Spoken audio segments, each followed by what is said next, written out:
classic metal time. Today's band is some band that is actually in the poster below. That is Immortal's Pure Holocaust that this year will turn 25 years. And the reason of this review is obviously, well, Immortal is about to release a new album in early July. So what could be a better time to dig in a little classic album than today? Now, Pure Holocaust is made of different lineup than the Immortal of today. As many of you know, Immortal has started and also ended its career already a couple of times, and if we talk about the band even more depth, we can clearly divide the band's career in many phases. Now, the early 1990s was so-called golden age for Immortal, at least if you ask me or any of those kind of a Norsecore fans who found the band when it was still doing kind of a classic 1990s second wave black metal. With 1997 it went to Blizzard Beasts and the style started to change with Heart of Winter and so forth. And then there were these lineup changes, Demonas, kind of taking break from the band, Abbath was creating more stuff, with other guys and all that stuff. And nowadays Abbath is creating his solo career after, whatever problems the band lineup had in the past. And Demonas and Abbath are now in different bands. Now, these guys actually have a long history. They both played in Old Funeral prior to Immortal, and also they both have had their own solo project, Demonas having Demonas obviously, and Abbath having Abbath, which is still active. And also there was this band called I, which I think took place when Immortal were more or less having a break.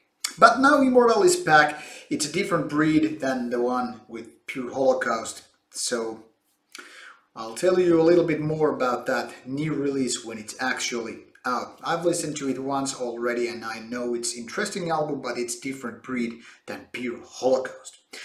Now, Pure Holocaust was conceived, like I said, in the golden era of Norsecore, that is 1993. The production is what Grieg Holland Sound or studio was making of, so that is in essence the very typical Norsecore sound. Kind of a shrieky, very edgy guitars, and by edgy I don't mean like, oh, you're a little bit uptight there, but I mean those kind of serrated blade kind of sound, when sometimes we call it kind of cirkeli sound, which refers to these rolling blades of steel, cutting wood and all that stuff. The kind of stuff that Blackie Lawless of Wasp made it so famous, having his arms and down parts covered with those saw blades. So very kind of a thin sound, but also very cutting, very brutal, and like I said, a kind of a serrated blade. That is, once you just do a little cut, it starts to bleed like hell, and that fits the atmosphere exceptionally well. Now, those of who know Pure Holocaust pretty much know the story here. I mean, even though there are three guys on the cover of the band, and by no means this kind of cover image wouldn't be top ace now in 2018. It's kind of a product of that era and age. Now, this was, still made by Demonas and Abbath, and the idea that was created already with the, diabolical full moon mysticism about a year earlier, kinda was, I think, honed to in the different level with Pure Holocaust. Back then, Immortal was not the kind of a meme, kind of a comic relief band, which it is known nowadays with all kind of surfy GIFs, animations, JPEG photos, and even kind of songs, cover songs and whatnot.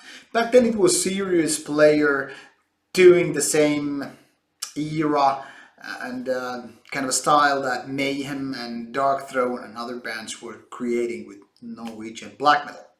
Now, with riffs, there are lots of similarities actually with Dark Throne, in my opinion, because the kind of a sinister and evil vibe is very much intact with the songs and riffs of Pure Holocaust. Obviously, there are differences, Dark Throne being kind of a more twisted and not so much about fast tempo and having the level of or feeling and atmosphere that is very unique to the band, whereas Immortal was a little bit offside from that stuff. But there are a lot of similarities if you just listen to those riffs and think of the production as well, and maybe even vocals. These two could be like brothers from a different mother, if that makes any sense. Well, let's put it father. But there are lots of differences as well. Immortal is very kind of, I don't know if more easygoing, but maybe not so diverse as Dark Throne. And that is also part of the good stuff here, because Pure Holocaust, with its 33 minutes and something, is very easy to kind of approach and digest.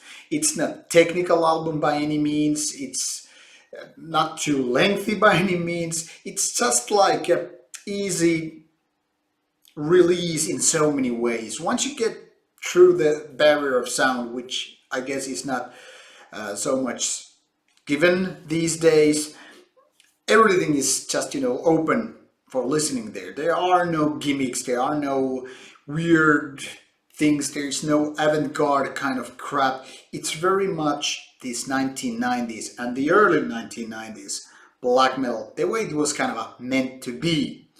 Now, in my opinion, Pure Holocaust is kind of a representation of what kind of Norwegian black metal is at its purest form. I'm not gonna say it's the best album there was released in 1990s, early 1990s or mid 1990s Norwegian black metal, but it's one of the purest forms of that kind of music there is. I mean, everything from these sounds to shrieky yet kind of a raw vocals and the riffs is just close to perfection. And not to mention this kind of a wink to the kind of a nerdic side or geeky side with the incorporating this Star Wars Imperial March riff into the title track in the end of the album is kind of just nice. It's a little bit goofy in a way, but it's not ruining any moment there. I mean, when you copy a brilliant masterpiece, and here I'm talking about this John Williams composing of this Imperial March, I mean, why the hell not make it to a riff, because it just sounds awesome.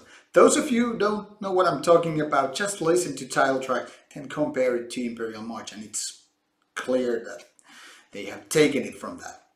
Now, like I said, Pure Holocaust is a masterful album. It's just like every piece is falling tight together, and it's not an album too easy to get bored of. However, now taking this kind of hindsight, post-release, like 25 years later, obviously this is not an album we would so easily to see it these days. I mean, just the cover image is like a press photo, which would have been totally okay in 1993, but if this kind of thing was released now, it would just feel cheap. And everything, being the really thin booklet and everything like that on the album is kind of like something that is happening on the demo level nowadays. Nowadays we just expect a little bit more from an album. But if we take those things aside and just focus on the music here and with the production, everything is just, brilliant. Pure Holocaust is a real classic album from Norway, and especially 1990s black metal genre that is surely not to be missed. So if you have missed it, fix your mistake right away and go get listening to Pure Holocaust by Immortal. This is Rauta's Classic Review out, and should you have any comments or opinions about the album or the review, just on the box below and I'll get back to you. See you soon with more reviews coming up. Cheers!